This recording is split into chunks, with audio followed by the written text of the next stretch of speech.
Did you ever want to see an animated movie that had so much potential, but was basically squandered due to the crew not knowing what to do with it, so they put together a product that does little as possible with said premise? No, because that would basically make for a waste of time that could have been spent watching another movie instead?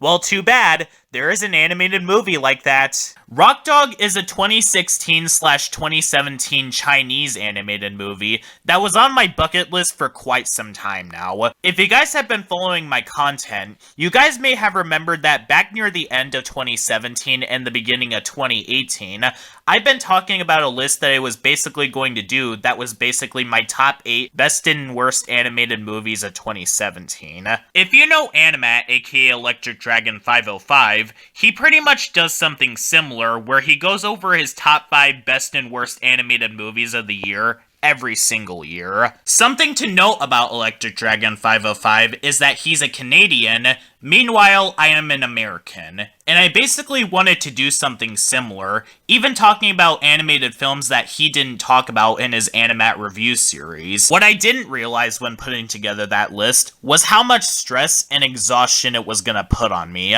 For a short period of time, I did have part 1 of that video uploaded for 2 months to be exact. I ended up having to take down that video due to copyright issues, and also, so many things happened in 2018 that put a lot of stress on me, to the point where it made me less motivated in making videos. And I even decided to abandon making that list altogether due to how much stress I was given, and when thinking back on what I was going to say with each spot on the worst list, I kinda got carried away with the explanations, and I kept on saying that a specific movie is cliché, to the point where the worst list was going to be more than an hour long. Although, after experiencing copyright issues, thinking of a new series where I could go over one specific animated movie or show for one video, and realizing that I don't have to focus on needless exposition, that's when I decided to compile a list of animated movies that I would talk about for this series. How does this scrapped list relate to this review exactly?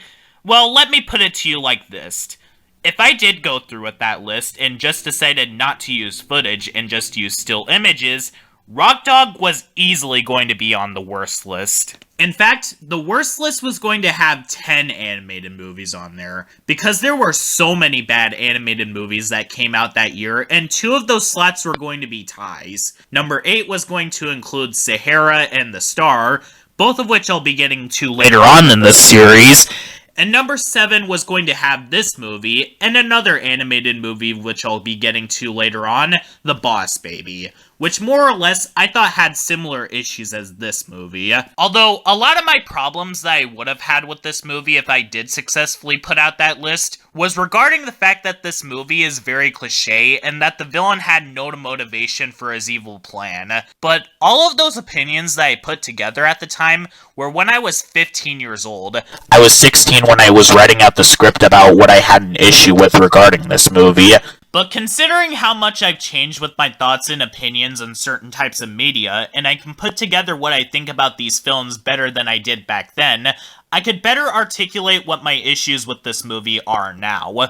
Who knows, maybe this movie was the better or worst of the two, or maybe Boss Baby was the worst of these two after all. But we'll cross that path when I get to that film at a later point. Now, what I said regarding this movie back then...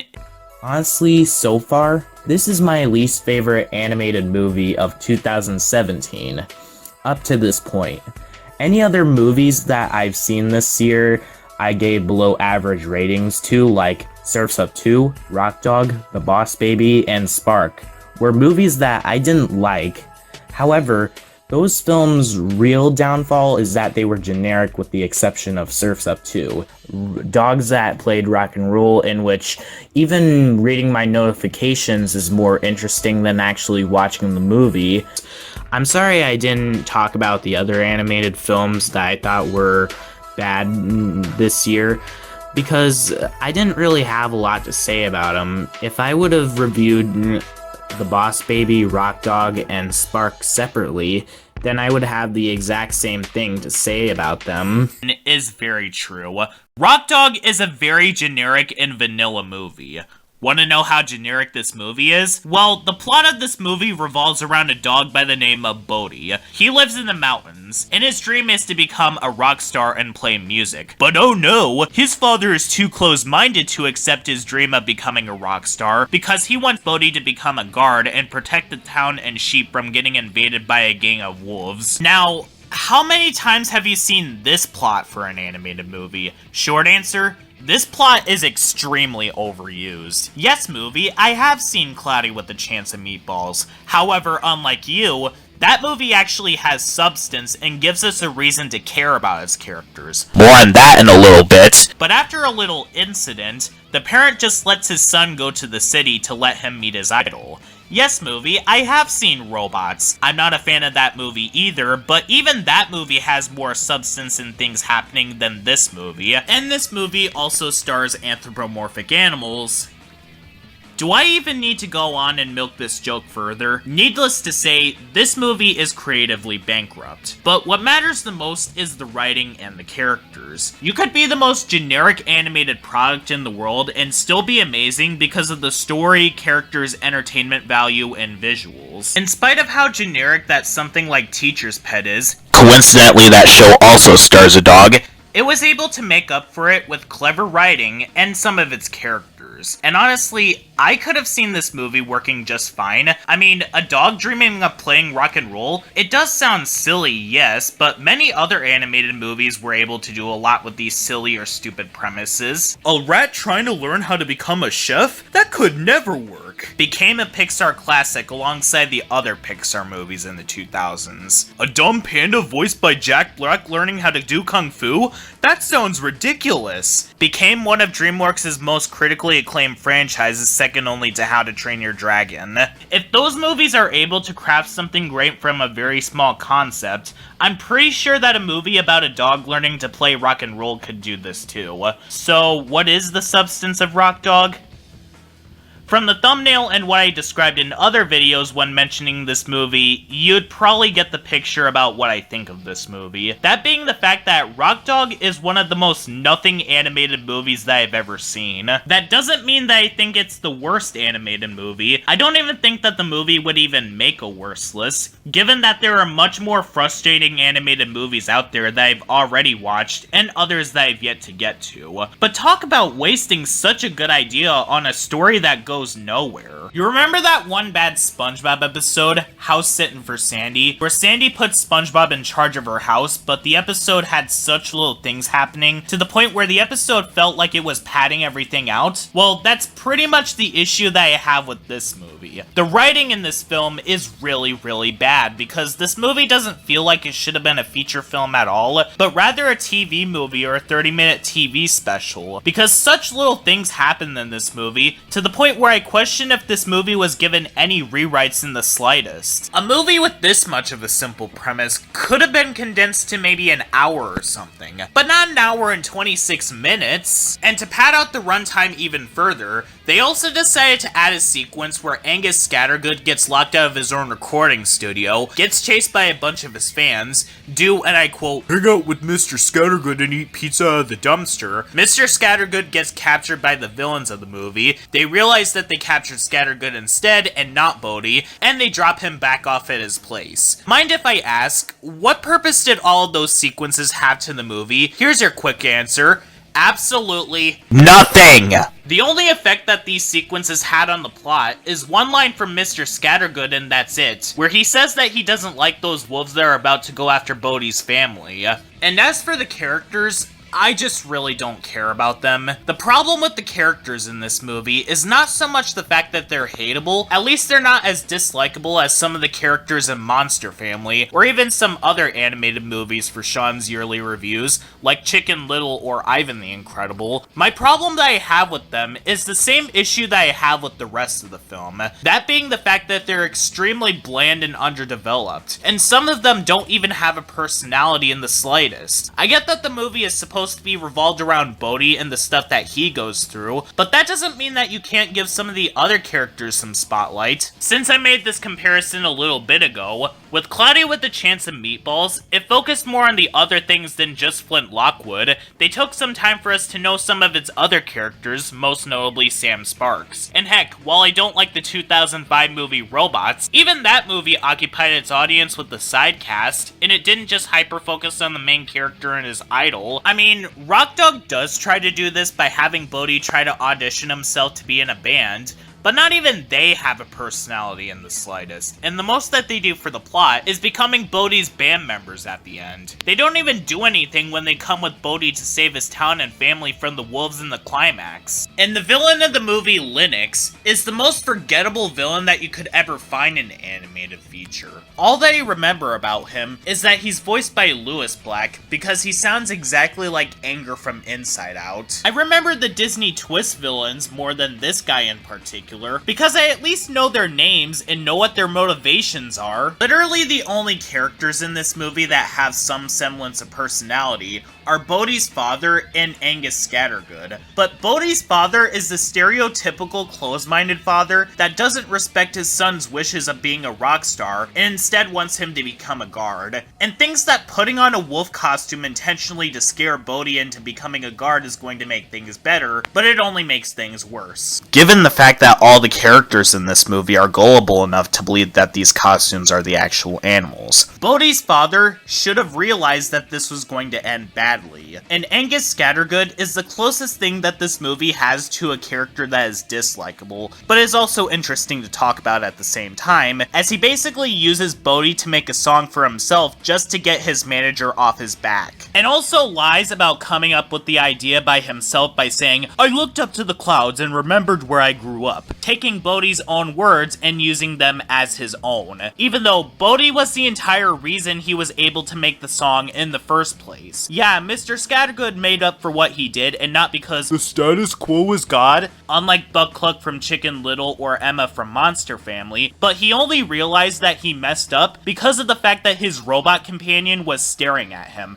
No, not even that. His robot companion was out of battery. So, if he wasn't stared at by his robot companion, he was just going to take all the credit for what Bodi did with his song, and then lying on the radio to make it look like he made the song himself. And as for Bodi, he is one of the most generic and one-dimensional protagonists that I've ever seen in an animated movie. He doesn't even have a trait for him that is one-dimensional so that the audience could see themselves within him, like Doug Funny from Doug, or Arnold from Hey Arnold. His personality is that he likes music, and he wants to play music, and that's all that he is.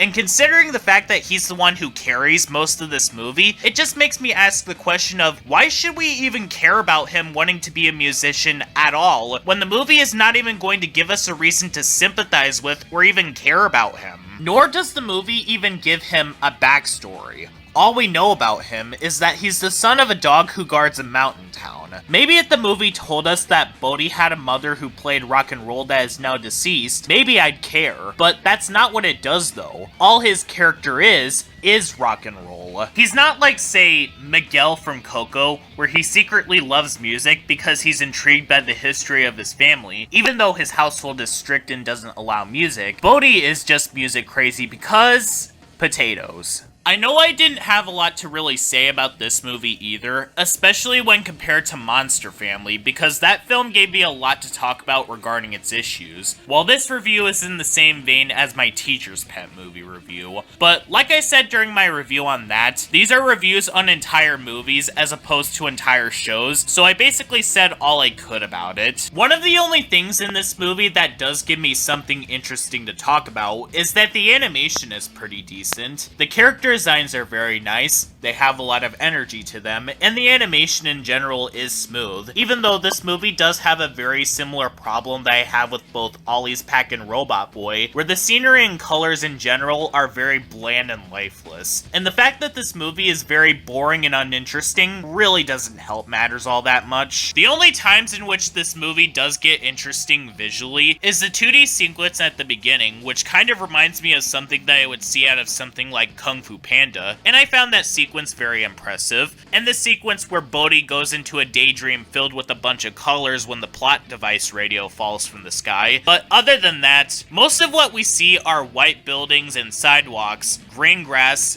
a gray road, and many other things that just screams Dull. Not that the backgrounds in this movie look bad, it's just that the movie is so boring to the point where the plain and generic backgrounds enhance how boring this film is. And yeah, that's basically the core of this movie's issues. I could maybe let the fact that the movie is generic slide, because as the old saying goes, there's nothing new under the sun. The issue is that this movie is just uninteresting. Not even interesting in a way where I could say something about it. And the movie is too uninteresting and boring to even say that it would fall into the category of being so bad it's good. I mean, I don't like Scooby-Doo and Batman the Brave and the Bold because of its baffling and confusing writing decisions, but it's so bad that it's good because it's fun to make fun of. Rock Dog is just not in the same position because it's too uninteresting and bland to make fun of. At least with something legitimately frustrating, it gives me something to talk about. This is the same reason why it was more interesting for me to talk about Robot Boy and Thundercats Roar than, say, Middle School Moguls and Camp Coral, because even though those two are far worse than Middle School Moguls and Camp Coral,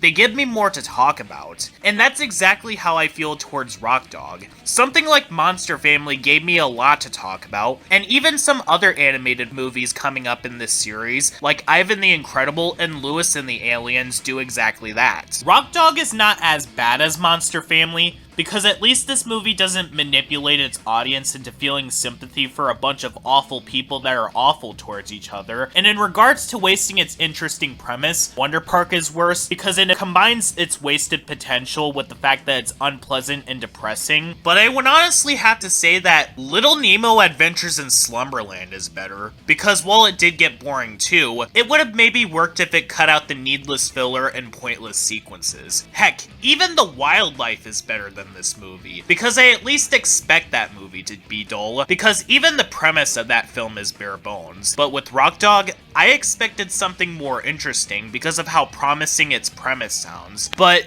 it just couldn't deliver at all. I could just end this review by reusing the joke that I used at the end of my Power Players review, by saying that I've never heard of this movie before, but it's just not worth it at the end of the day. So instead, I'm just gonna end this review by using a Monty Python clip to accurately describe my feelings on this movie.